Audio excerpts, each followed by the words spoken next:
سلامونه ستړي مشئ ستاسې د روغتیا په هیله. په دې ویډیو کې غواړو په دې پوه شو چې په څه ډول باندې کولای شو په ایگزاکټ سیستم کې خپل پیرودونکي یا مشتری ته حساب پرانیزو. همداراز غواړو په دې هم پوه شو چې په څه ډول باندې د پیرودونکي یا مشتری پخوانی حساب په نوي حساب کې ور ډیر کړو. د دې ترڅنګ د کریډټ او ډیبټ یا د پیسو ترلاسه کول او اضافه کولو باندې به هم خبرې وکړو. همداراز د مشتری یا پیرودونکي د حساب د راپور چمتو کول به هم زده کړو. دغه چارو د ترسره کولو لپاره لومړی ایگزاکټ سیستم پرانیزو او وروسته خپل ډیټابیس خلاصو.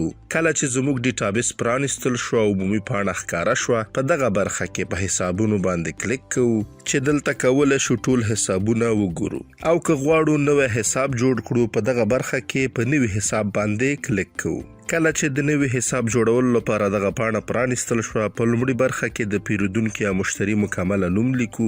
مخامخ ورسره په دغه برخه کې ټاکلی شو چې د دغه حساب څرنګوالی باید څه وي چې موږ ورته پیرودونکی ټاکو. همداراز په لاندنۍ برخه کې د پیرودونکي د واتس اپ شمیره هم لیکو او د همدې پاڼې په پای کې په جوړولو باندې کلیک کوو. د دغه چارې تر سره کولو سره موږ وتوانیدو چې خپل پیرودونکي ته نوی حساب پرانیزو، او کله چې بیرته عمومي پاڼې ته لاړ شو او حسابونو باندې کلیک وکړو، کولی شو چې خپل نوی جوړ شوی حساب هم په ټولو حسابونو منځ کې وګورو. که غواړو د دغه پیرودونکی چې نوم یې امین الله دی پخوانی حساب په نوي حساب کې ور اډ شي، نو لومړی د امین الله نوم حساب پرانیزو. د حساب پاڼې له پرانیستلو سره سم په روزنامچې باندې کلیک کوو.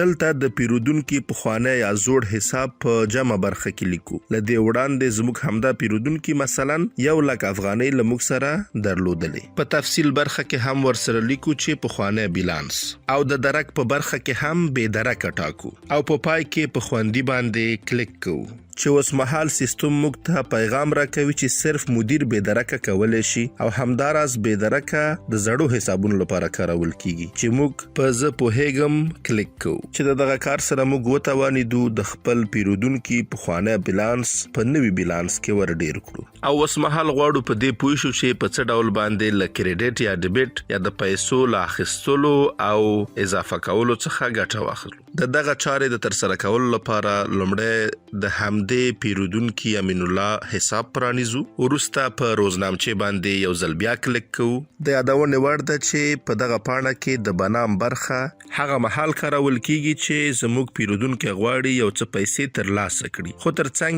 د جمع برخه بیا هغه مهال کارول کیږي چې زموږ پیرودونکي غواړي یو څه پیسې په خپل حساب کې ټولې کړي.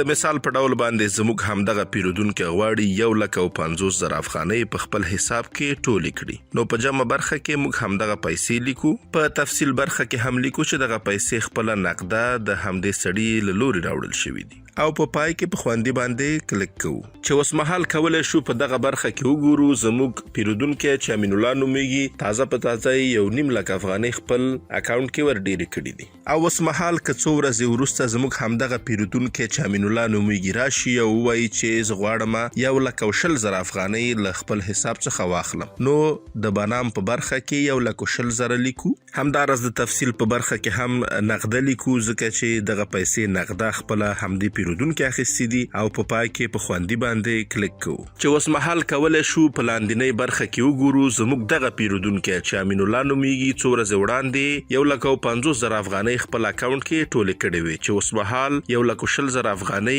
بیرته خپل اکاونټ څخه اخیستي دي. او که غواړو له دغه پیرودونکي سره خپل معاملات نور هم وڅېړو او د معاملاتو په نورو جزئیاتو باندې هم پوه شو، په راپور باندې کلیک کوو. چې د راپور د پاڼې خلاصېدلو سره موږ کولی شو د ټولو معاملاتو پر څرنګوالي ځان خبر کړو. همداراز د خپل پیرودونکي په بیلانس باندې هم پوه شو، چې په دغه برخه کې کتلی شو د امین الله په نوم زموږ دغه پیرودونکی تر اوسه پورې 2,50,000 افغانۍ په خپل حساب کې ټولې کړي دي، چې 1,20,000 افغانۍ بیرته اخیستي دي، او اوس مهال په بیلانس کې 1,10,000 افغانۍ پاتې دي. د دې ترڅنګ کولی شو د نورو معاملاتو څرنګوالی هم په لاندنۍ برخه کې وګورو.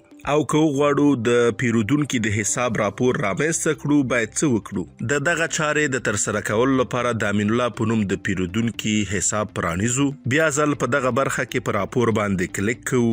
او په دې پاڼه کې په دغه برخه کې PDF انتخابو چې په دغه ډول باندې کولای شو د پیرودونکو د حساب راپور رامنځته کړو. که غواړو دغه راپور ثبت کړو په دغه برخه کې په دغه علامه باندې کلیک کوو او وروسته په خوندي باندې کلیک کوو او د دې لپاره چې بیرته همدغه راپور وګورو په فایل خلاصولو باندې کلیک کوو.